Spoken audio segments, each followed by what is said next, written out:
আসসালামু আলাইকুম।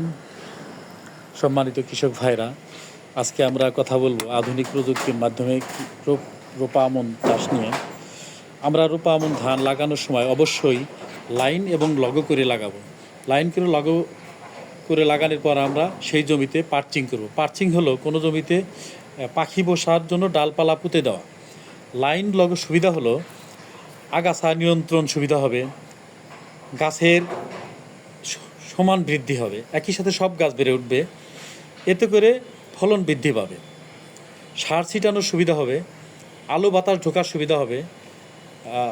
আলো বাতাস ঢোকার সুবিধা হলে আমাদের পোকার আক্রমণ কম হবে। পোকার আক্রমণ যদি কম হয় তাহলে আমাদের অবশ্যই ফলন বাড়বে। তারপরে আমরা পার্চিং করব পাখি বসার জন্য।